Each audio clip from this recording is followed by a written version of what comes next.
I heard about the old mining town from some locals while exploring a nearby mountain range. They warned me to stay away, telling stories of miners who vanished without a trace and of eerie whispers that echoed through the tunnels at night.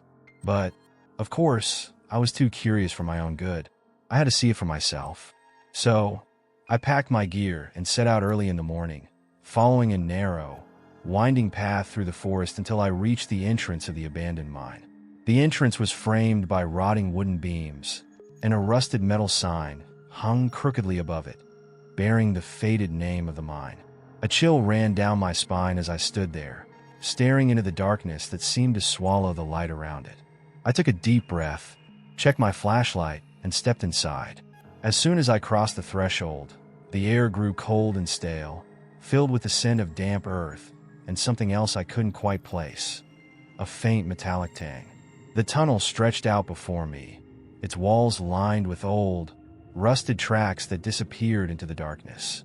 I moved cautiously, my footsteps echoing off the stone walls. The deeper I went, the quieter it became. Soon, the only sound was my own breathing, amplified in the silence of the underground world. I turned a corner and saw something that made my blood run cold. A row of old, wooden support beams that looked like they could collapse at any moment. Beyond them, the tunnel forked into two paths, each one darker and more foreboding than the last. I hesitated, shining my flashlight down each tunnel. The beam barely penetrated the darkness, revealing only more stone and shadows. As I stood there trying to decide which way to go, I thought I heard something.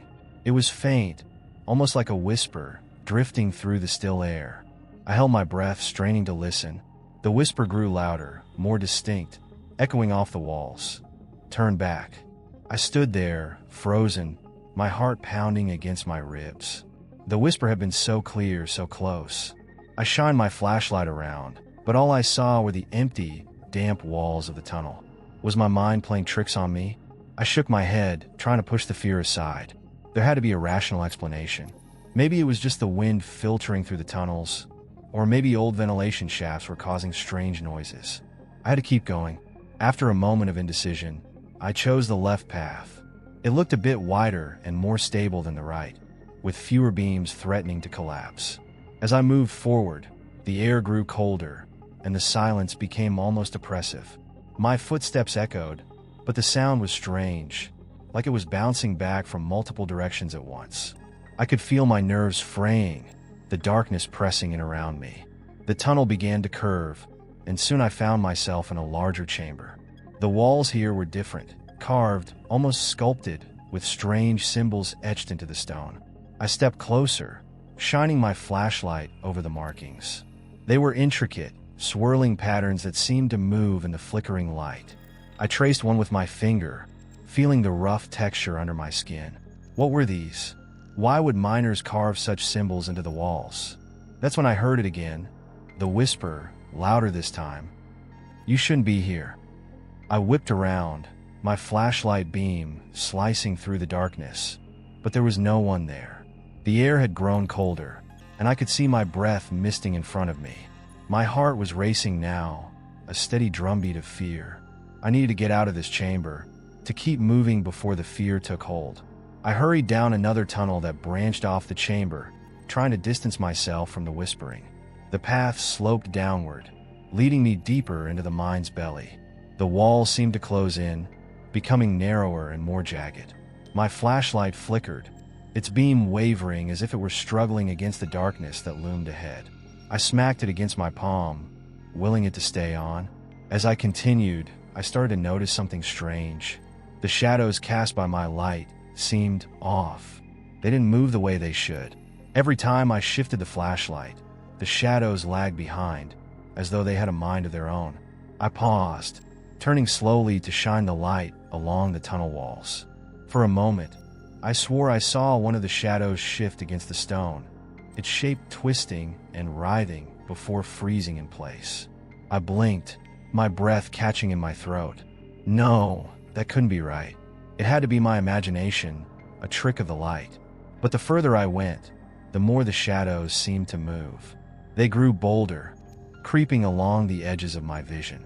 I tried to focus on the path ahead, but my eyes kept darting to the corners, where the darkness seemed to breathe and pulse. The whispers grew louder, filling the air with a chorus of faint voices. "Turn back, it's not safe," they murmured, each word dripping with urgency. My hands trembled, my grip on the flashlight slick with sweat. Then, as I rounded a corner, the shadows lunged toward me. I stumbled back, gasping, the light flickering wildly in my hand. In the chaos, I caught a glimpse of them. Human shapes, dark and twisted, clawing at the edges of the beam.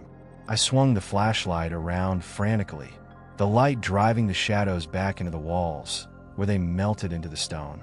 My heart hammered in my chest, and I forced myself to keep moving deeper into the maze of tunnels. I needed to catch my breath, so I stopped in a small alcove, pressing my back against the cold, uneven rock. My pulse was racing, and I could feel a bead of sweat trickling down my forehead despite the chilly air. I tried to slow my breathing, listening to the faint sounds of the mine. Dripping water, the creak of old beams, and the distant, echoing whispers that seemed to follow me. As I shined my flashlight around the alcove, something caught my eye. Lying half buried in the dirt were old mining tools, a rusted pickaxe, a shovel with a splintered handle, and an overturned cart. I knelt down, brushing the dirt away from a metal helmet that lay nearby. It was old, far older than I expected. These tools hadn't been touched in decades, maybe longer. That's when I noticed the strange markings on the tools. Carved into the handles and metal surfaces were symbols, similar to the ones I had seen in the chamber. My mind raced. Why would miners carve these symbols into their tools? Were they warnings, or perhaps some form of protection? I picked up the helmet, running my fingers over the carvings. The metal was ice cold, sending a shiver up my arm. Suddenly, a gust of cold air rushed through the tunnel, and I heard the whisper again, clear and sharp. "Leave them." I dropped the helmet, stumbling backward. The air grew heavy, almost suffocating. The shadows around me twisted, stretching toward the alcove as if reaching for the tools. I backed away, heart pounding, and continued down the tunnel. Whatever had happened here, I didn't want to find out the hard way. I pushed forward, leaving the tools and their strange markings behind. The tunnel narrowed, forcing me to duck and squeeze through tight passages. The deeper I went, the more disoriented I became. The tunnel seemed to twist and turn in impossible ways, as if it were alive, shifting around me. My flashlight flickered again, and I cursed under my breath. I smacked it against my palm, praying it would stay on. Finally, I stumbled into a wider corridor. Relief washed over me as I straightened up and looked around. But that relief was short-lived. The corridor stretched on endlessly in both directions. I shined my flashlight down one way, only to find more darkness. I turned and pointed the light in the other direction. It was the same. There were no signs, no markers, just a long, featureless tunnel that seemed to go on forever. I chose a direction and started walking, my footsteps echoing eerily in the narrow space. As I walked, I glanced at my watch. 5 minutes passed, then 10. The corridor remained unchanged, as if I was moving in circles. Panic began to creep into my mind. Was the mind playing tricks on me? My legs felt heavy, and the whispers returned, swirling around me in a maddening chorus. "You're lost, turn back." I kept moving, quickening my pace. The whispers grew louder, almost screaming in my ears. My head started to spin, the darkness pressing in from all sides. Just when I thought I couldn't take it anymore, I saw a faint glow ahead. I sprinted toward it, my heart hammering in my chest. As I got closer, I realized it was an opening. Light spilled out into the corridor, warm and inviting. I stumbled through, gasping for air, but what I saw on the other side made my stomach drop. I had entered a large chamber, its ceiling high and walls lined with flickering lanterns. The light they cast was dim and unsteady, barely illuminating the room. In the center stood a large stone altar, covered in dust and cobwebs. My flashlight flickered and went out completely. I smacked it, but it refused to turn back on. I was left with the faint glow of the lanterns, which cast unsettling shadows that danced across the walls. As I stepped forward, The shadows seemed to move independently of the light, creeping closer with each step I took. My heart raced, and I felt my hands grow clammy. I kept my eyes fixed on the altar, trying to ignore the shadows shifting around me. There was something on top of the altar, partially covered by an old, tattered cloth. I hesitated, my instincts screaming at me to leave it alone. But curiosity got the better of me. I approached the altar and slowly lifted the cloth. Underneath lay an old mining helmet, identical to the one I had seen earlier, but this one had a strange, faint glow to it. Beside it were rusted tools, arranged neatly, each engraved with the same symbols I had seen before. My heart pounded as I reached out to touch the helmet. The moment my fingers brushed against it, the room grew colder, and the whispers exploded into a deafening roar. I stumbled back, clutching my head as the voices filled my mind. "Leave, leave now," they screamed, overwhelming me with a wave of fear. The shadows on the walls stretched toward the center of the room, forming dark, twisted figures that clawed at the air. I backed away, my heart racing, and bolted for the tunnel I had come through. I didn't dare look back. The whispers followed me, their echoes chasing me through the darkness. I ran blindly through the tunnels, my only focus on escaping whatever was behind me. The passages twisted and turned, each fork and bend looking the same. I was lost. Panic gripped me as I realized I had no idea how to get out. My breathing grew ragged, my chest tightening with each step. The shadows at the edges of my vision danced and writhed, always there, always watching. I slowed to a walk, tried to calm myself. I needed to think. The miners who had disappeared, had they experienced the same thing? The endless tunnels, the moving shadows, the voices.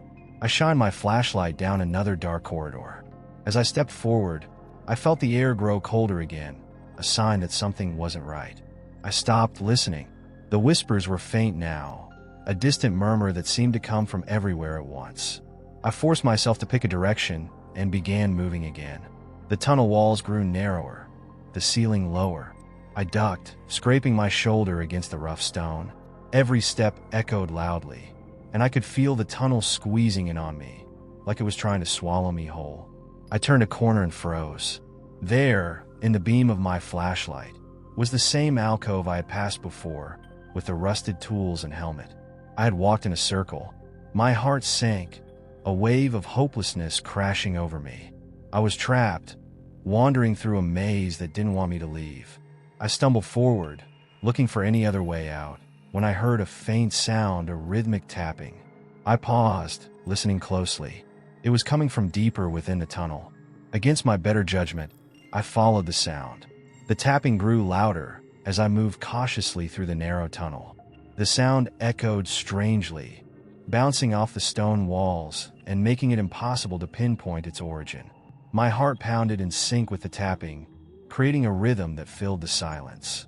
I could feel my anxiety rising with each step, a cold sweat forming on the back of my neck. Every fiber of my being screamed at me to turn back, but the compulsion to find the source of that sound kept pulling me forward. After what felt like hours of wandering, I entered a vast, open chamber. My flashlight beam swept across the space, revealing more tunnels branching out in every direction.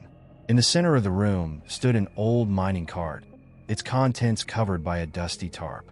I approached it cautiously, my hand trembling as I reached to pull back the cover. The whispers returned, louder and clearer than ever. Don't look," they pleaded, but it was too late. Under the tarp lay a heap of old mining gear, helmets, picks, and shovels, all arranged meticulously, as if part of some grim display. My stomach turned at the sight. These were the tools of the miners who had vanished. But that wasn't the worst of it. Resting on top of the pile was a journal, its leather cover cracked and stained. I picked it up hesitantly and flipped open the pages, my flashlight illuminating the cramped, erratic handwriting. The journal belonged to one of the miners. His entries spoke of strange occurrences in the mine, tunnels that seemed to shift, shadows that followed him, and voices that called his name from the darkness. The final entry sent a chill down my spine. "We are not alone down here. The mine has awakened, and it wants us. There is no way out." I dropped the journal, my heart hammering in my chest. The tapping sound started again, louder and closer this time. I spun around, shining my flashlight toward the source of the noise. My beam caught the edge of a tunnel, where a shadow darted out of sight. My blood ran cold. Someone, or something, was in here with me. Panic surged through me, and I took off running, my footsteps echoing wildly in the vast chamber. The tapping grew frenzied, blending with my pounding heart and the whispers that now filled the air around me. I sprinted down one of the tunnels, not caring where it led as long as it was away from whatever was chasing me. The mine seemed to come alive, the walls shifting and changing before my eyes. Shadows reached out from the darkness, clawing at the edges of my vision. I stumbled, almost tripping over an exposed rock, but caught myself and kept running. The tunnel twisted and turned, the ceiling lowering until I had to duck. The tapping was everywhere now, a cacophony of sound that reverberated through the stone. "Get out! Get out!" The whispers screamed, echoing in my ears. My lungs burned, and my legs felt like lead, but I couldn't stop. I had to keep moving. Up ahead, I saw a faint glimmer of light, a sign of an exit. I pushed myself harder, the shadows closing in behind me. The light grew brighter, and for a moment, hope surged through me. But as I reached the tunnel's end, I skidded to a halt. The exit was blocked by a cave-in, rocks piled high and wedged tightly together.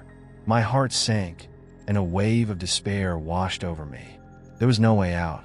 I backed away from the blocked exit, breathing heavily. The whispers quieted, replaced by an eerie silence. The tapping had stopped, leaving me in an oppressive stillness that pressed in from all sides. I was trapped. As I turned around, my flashlight flickered and died, plunging me into complete darkness. I fumbled with it, smacking it against my palm, but it refused to turn back on. Panic gripped me, my breath coming in ragged gasps. In the pitch-black silence, I heard it, a faint rustling, like something moving toward me.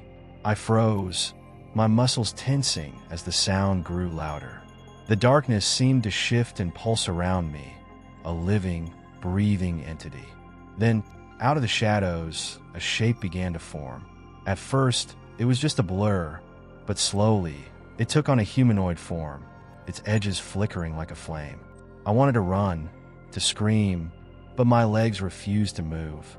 The figure moved closer, and I could see its face, or rather, the lack of one. Its features were blurred, undefined, as if made of smoke and shadow. It reached out a hand, and I felt an icy coldness wash over me. My mind screamed at me to flee, but I was rooted to the spot, paralyzed by fear. The whispers returned, now a singular voice that filled my head. "You belong here. Join us." It hissed.